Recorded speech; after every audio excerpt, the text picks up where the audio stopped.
about the man I hate more than the devil himself, Aaron Rodgers. Aaron Rodgers, we had a nice little conversation on Monday. When we were talking about where his place would be on any of these teams, and then we had the Vikings saying that they're out on him. They're gonna go in with JJ McCarthy. The possibility is that he can still be a Giant. We know he met with the Steelers today for 6 hours, but no deal came together. But they said they'll keep in touch. Do you think? I mean, why do you think? Obviously, it's a possibility. How would you react to him being on your team, and how do you think that Giants fans react to him being on the team? I'm gonna tell you what. Immediately, everything I said about Aaron Rodgers, I'm a 180, right? Because he's gonna be on my team, and I'm just a biased. I'm a fan of my, like, it is what it is. Make no mistake about it. He is the best quarterback that's out there right now. Let's not kid ourselves. Like, the best free agent quarterback. Let's please not kid ourselves. He's the best thing that's out there.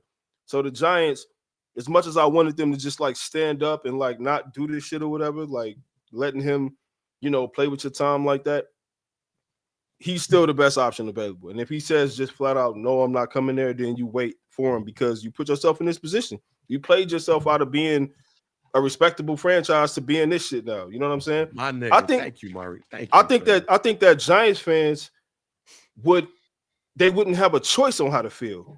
You just sat through 6 years of Daniel Jones. You don't get to tell anybody about like what Aaron Rodgers is gonna come and do or what he's gonna, because if Daniel Jones was giving you what Aaron Rodgers gave you last year, he'd still be here. So we're not gonna play that game where it's like Aaron Rodgers coming here and all of a sudden they putting you burning your jerseys. If you wasn't burning your jerseys when DJ was here, I don't want to hear none of that shit. Because there's still some people out there right now that when he signed with the Colts, they was championing it on and cheering. Okay, well, go be Colts fans. You like the blue and the white so much, go be Colts fans then. Because if Aaron Rodgers signs here, you better go get his jersey too and root for him too, because he'll be the best quarterback that we've had in a very, very, very long time. So it's easy, really, for me. Like, yeah, Bang was yelling at me on Monday. We yelling at all of us. I wasn't yelling at y'all. All I was saying is what Mariano just said. He's the best quarterback on the market right now. Mm-hmm. If that nigga spent 6 hours with the Steelers today, and they didn't sign nothing, I'll say this now.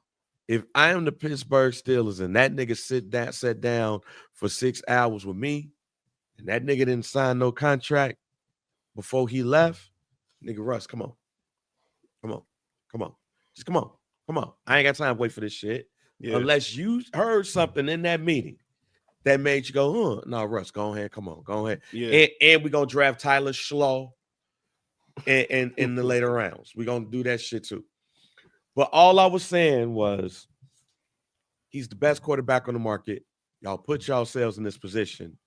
It is what it is at this point. Yep. But Aaron Rodgers is not bringing in all those extra niggas. Like Courtney kept saying, like, he bringing in. He's not bringing in Nathaniel Hackett. He's not bringing in Randall Cobb. He's not bringing in Alan Lazard. He's not bringing in goddamn whoever he wants to bring in. Whatever team he goes to, especially the Steelers, when he goes to that team, he's the only nigga coming. So he has to know that he's not bringing in that baggage that he brought in, and this is my last chance.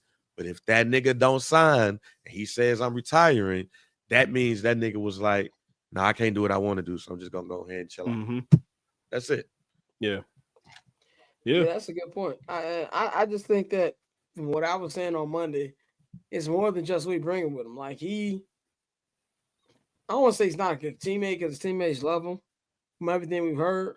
But he is a distraction to me. Like if I was a team, I wouldn't want to deal with the McAfee on Tuesdays. I wouldn't want to deal with, guys, it's a flat earth. Did you know that 9/11 was a conspiracy theory? Like he just does so much. But you know what though, Scott? I think that with New York in particular, they're going to make that show anyway, because like whatever they do, whoever the quarterback is, they're going to talk about those teams anyway. And that'd be the thing that people talk about with like the New York media and players not wanting to go there or not handling it the right way or whatever. So they're going to be in there regardless. I think with him, my whole thing about wanting him is like, all right, cool. If he comes in, he's the best option on the market, right? Cool. You check that box. But then also you got somebody he's a bridge quarterback. This is not your quarterback like for the future. This is somebody who your rookie is going to come behind. Like, this does not mean don't draft the quarterback at all. Now, if they took Aaron Rodgers and didn't draft the quarterback, I would hate it. But if you take Aaron Rodgers, you draft your future quarterback to sit behind him, to learn, to build that relationship up, get that rapport up, then I love it, like 100%. So even that part of it, like the distraction part, New York gonna make it anyway. Like, we was just getting talked about every week with Daniel Jones. Like, what's gonna hurt if we got Aaron Rodgers there? Like, it is what it is. I know it's freeing that you don't have Daniel Jones on your team anymore. Oh boy. Pray for the homies who root for the Colts, man. Because boy, if that's what you needed to light a fire under Anthony Richardson ass, we gonna see some all-time. We're gonna see some all-time shit this season, man. Some entertainment from the Colts, one way or another. We're gonna see some entertainment. Yeah, 100%. Let's talk about the next era in Minnesota Vikings football. That is JJ McCarthy, or as Bang calls him, he'll be opening up his own, what'd you say, store? No. He's going to be the next. He's going to be 2035. He's going to be the head coach of his alma mater, Nazareth Academy in LaGrange Park, Illinois. He's going to lead them. He's going to lead them to a state championship, y'all. To a state championship? He's going to lead Nazareth Academy to a ISHA. What's that? Class 3A championship. That's what JJ McCarthy is going to do. JJ McCarthy is going to be the future head coach in Michigan. You know what's funny? I could see that. He looks like a head coach. I look at it like this, man. I don't know what JJ McCarthy is going to be, but I think that Kevin O'Connell has earned the benefit of the doubt. He knows what he's doing when it comes to coaching quarterback talent. And I will put a lot of stock behind that with the way that he can play with the Kevin O'Connell. But at the same time, if I'm opposing defense, if I'm anybody else in the North, I'm looking at my chops, because this is a team last year that was 11 wins, and it didn't matter. Man, it really didn't matter even before the playoffs. They lost a couple close regular season games. But Mark, what's your faith level? I know you're a Michigan guy, so you love JJ McCarthy. What is your faith level in him being able to be the franchise guy that Minnesota's looking for forever? I mean, shit, it's high as long as they continue to like re-sign their weapons, pay their weapons, because he's coming into a situation where it's like you have one of, like, if not the best wide receiver in the NFL. You got a good running game. Like, you have a solid team that's like you said, they 11 wins, but it's like you coming into this shit with, I don't want to say zero expectations, because like if they hand you the keys to the franchise, they expect a lot out of you. But I mean, shit, you just got this out of Sam Darnold, who a lot of people thought was like done. So if JJ's anything like we think he's going to be, or that I think he's going to be, I think they'll be just fine. Like, you don't come across as like a franchise quarterback just sometimes ever. Like, you probably never going to find your guy. So my faith level is like very high. Some of this is biased, obviously. Like, he's a Wolverine. We won with him. So, like, I mean, come on. What am I supposed to do? But also, it's like, shit, the team they have in place, I think they're just good enough to win some games if they have the right type of play on all levels, but especially at quarterback. I trust them. I do trust them. I'm not a fan of a team that's in that division, but I mean, shit, I trust them. I trust them to get it done. Yeah, I think that when it comes to how to be able to get it done, I think it's just got to go back to everything the way that the organization moves with Kevin O'Connell, which is way different than before. You know what I'm saying? I don't think you've ever had a guy who's considered, quote unquote, a young offensive genius like we've seen for Kevin O'Connell. And not to say that JJ McCarthy's going to be flashy and things like that, but I do think he's going to make the right plays to keep his team in the game and not necessarily lose the game for them. And I think that'll help out tremendously. Ben, we know you don't have much faith in McCarthy's future, but what do you think what that's going to do for the Vikings for next season? I don't know, because we don't know. And what I mean by that is he got hurt. He tore his MCL. He had surgery, 2 surgeries on it. So that means he wasn't in practice.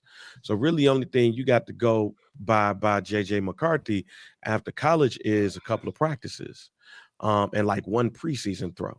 Because I think it was like one preseason throw, which was a beautiful throw, if I remember that joint correctly. And then next thing you know, he didn't come back in the game. So he's had 2 MCL surgeries, not 1, but 2. So my concern for the Vikings, or let me not say concern because they're in the same division. What I'm glad about the Vikings situation is that you really don't know. They do need a backup vet right now, like a Joe Flacco type that could just come in when ready if needed. But we don't know. And I think Kevin O'Connell, great coach, great offensive mind. It's more about the player that they got and if he really has it. Arm-wise, talent-wise, yes, he does. But is he healthy enough? And will this season be enough? Because last year wasn't even a true red shirt season. Didn't practice. He just sat there, rehabbed, looked at the playbook. So this year is going to be his rookie season all the way around. So knowing that and knowing that he has not practiced, he's not done anything, and he's still rehabbing. Not so sure about the Vikings. And I'm happy about that. I like this uncertainty around the Vikings. I'm not so sure that the Vikings are going to be next year, maybe. We'll see. But I'm not so sure. At the same time, though, if JJ McCarthy came out this year, he would be the number 1 pick in the draft. Yeah. So, I mean, if you feel that strongly about him because of what you see in this draft, you keep him. Yeah, I definitely agree with that. Dante, what's your thoughts on JJ McCarthy taking over the reins in Minnesota, being the number 1 QB? For me, it's not really much more so about JJ than it is about Kevin. Like I trust what Kevin is doing. He's shown me that if he could take Sam Darnold and go win 14 games, this is a coach who knows what he's doing, and you just really need a quarterback who's willing to listen and run the offense that he's running. I feel the same way about Kyle Shanahan. Like a lot of times, I don't give a damn who you give Kyle Shanahan to play quarterback. Like he could take me out there, and I'm gonna give you 3,700 and 20 touchdowns. Like that's how his offense works. He's that good, and I'm starting to get that type of faith in Kevin O'Connell. And so when you have that type of brain as the head of the operation, the sky's the limit. And so with JJ, it's really about his availability. Because, at Michigan, he wasn't asked to do certain things. I hate when people try to shit on him and say, oh, well, he didn't throw the ball at Michigan. It wasn't because he couldn't throw the ball. If I got 2 great running backs and a dog-ass O-line, I'm not going to throw the ball. I'm just not going to do it. And so, that's how Harbaugh played it. But I think JJ could very well be, again, this is shaping up to be the toughest division in football for, the next – it could be, for the next decade. I think – It's that good, and you have that much talent, which is kind of why you see the Lions trying to angle for that. Hey, let's just do the best records and then go from there, because it's gonna be some seasons, bro. Where it's gonna be some seasons where you have teams with 13 wins and your ass is on the road, playing a dog ass game week 1 of the playoffs. So it's gonna be interesting. But I think my faith is more so in Kevin than JJ, but I do believe that he can be successful in Minnesota.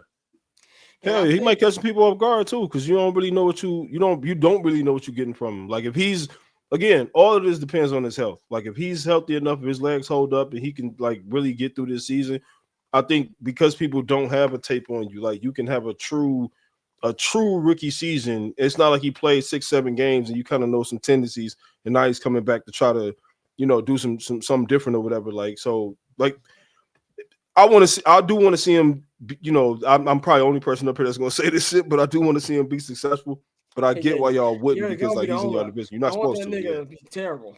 Yeah. As you should. So cool. Triple double hat trick, I know the code too. Ice trade, go for trade. Yeah, we cold too. Getting paper on these player haters, old news, money on the other line, so I'm not gonna hold you. Money on the other line, so I'm not gonna hold you. Money on the other line, so I'm not gonna hold you. Money on the other line, so I'm not